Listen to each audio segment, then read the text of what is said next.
Hey everyone, and welcome back to Book Lovers Unite. So, have you ever finished Rich Dad, Poor Dad and just thought to yourself, okay, I get it, but what do I actually do next? Well, if that's you, then you are in the right place. Today, we're diving into the sequel that gives you the practical map to financial freedom, Robert Kiyosaki's Cashflow Quadrant. You know, Rich Dad, Poor Dad was amazing at changing our mindset about assets. But the Cashflow Quadrant? This is the book that really answers that crucial how-to question. It gives us the framework to go from just theory to a real tangible path towards building wealth. And it all kicks off with this really frustrating question, doesn't it? Have you ever felt like you're on a treadmill? You're running faster and faster, putting in more hours, taking on more stress, but you're not actually getting anywhere financially? This book explains exactly why that happens, and here's a spoiler, it has almost nothing to do with how hard you work. So the answer lies in this simple, but honestly life-changing diagram, the Cashflow Quadrant. Kiyosaki calls this our financial map because it shows the 4 different ways people can make money. And just understanding where you are on this map right now, well, that's the first step to changing your entire financial future. Okay, so here it is. It looks simple, right? You've got E for employee, S for self-employed, B for business owner, and I for investor.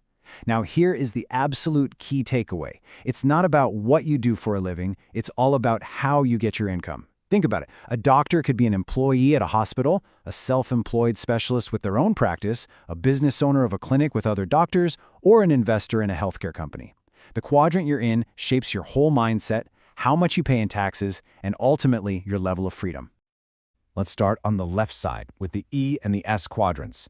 This is where, believe it or not, about 95% of the population operates. It's all built around these ideas of security and independence, which sound great, but as we're about to see, it can very often become a trap. First up, the E quadrant. The core value for an employee is security.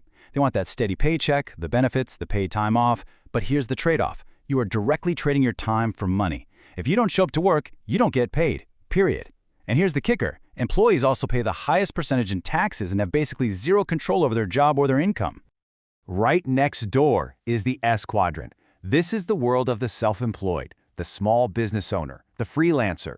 Their core value is independence, and their motto, their whole philosophy, is summed up perfectly by this phrase: if you want it done right, you've got to do it yourself. These are the folks who want to be their own boss and get paid what they feel they're truly worth. But here is the tragic flaw of the S quadrant. You might have left your 9-to-5, but you haven't really solved the underlying problem. You are the entire system. So if you get sick, the money stops. If you want to take a vacation, the money stops. You haven't really bought yourself a business. What you've bought is a much more demanding job with a boss who's way tougher than your old one, yourself. Okay, now let's cross over to the other side of the map. The right side, home of the B and the I quadrants. And I want to be clear, this is way more than just a career change. This is a fundamental shift in how you think about money, about time, and about systems. This is where real financial freedom is built. I mean, just look at this slide. It lays out the 2 different worlds perfectly. People on the left side are trading their time for money, and their goal is job security. People on the right side, they're using their resources to buy back their time because their goal is financial freedom. They're playing 2 completely different games with totally different rules. So how do you know if you're a true business owner, a B, or if you're really just a self-employed S? Kiyosaki gives us this one killer question to ask ourselves. If the answer is no way, then you own a job. But if the answer is yes, congratulations, you own a business. It's the ultimate test. The reason a B quadrant owner can say yes is because they don't do all the work themselves. Their main focus is on building effective, repeatable systems. Then they hire smart people to run those systems. The system itself is the asset that makes money, whether the owner is on a beach in Hawaii or not.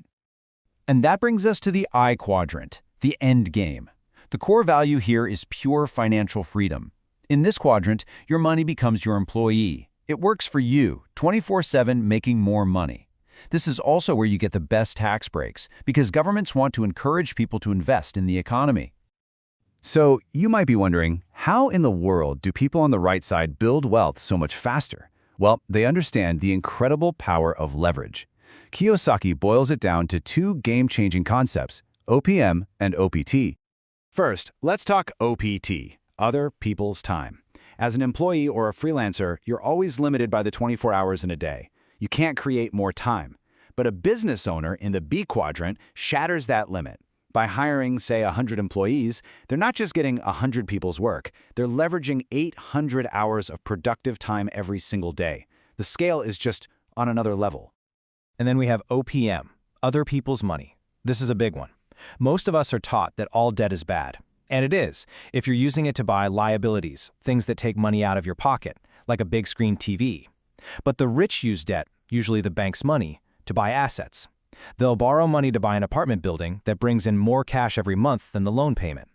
They're using debt as a tool to get richer. Now, this next part is maybe the most important takeaway from the entire book. The hardest part of moving from the left side to the right side isn't learning about stocks or real estate.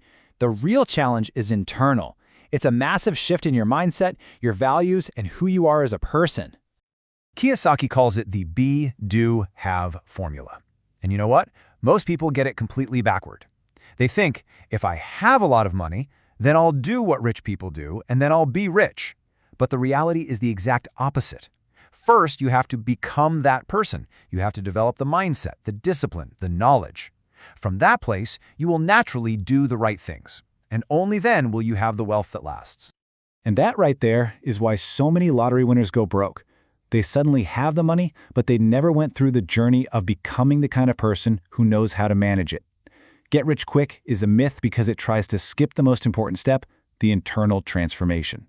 At the end of the day, this whole journey from left to right, it's not really just about piling up a bunch of cash. The real goal, the true prize, is something so much more valuable. It's about completely redefining what wealth even means. Kiyosaki gives us this incredibly powerful definition of wealth. It's not measured in dollars, it's measured in time. Think about it.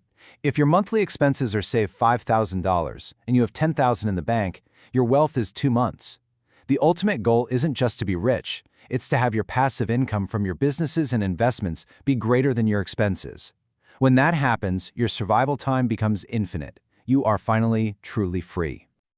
So this all brings us to the big question. For you, take a second and be really honest with yourself. Looking at this map, which quadrant are you earning most of your money from right now? And even more importantly, where do you want to be? Are you an E who's dreaming of becoming an I, or an S who's trying to figure out how to build the systems to become a B? I would love to hear from you. Drop your current quadrant and your target quadrant in the comments below. If this deep dive into the cash flow quadrant helped you out, please hit that like button and subscribe to Book Lovers Unite. It helps us make more explainers just like this. Thanks so much for watching, and remember, choose your quadrant wisely.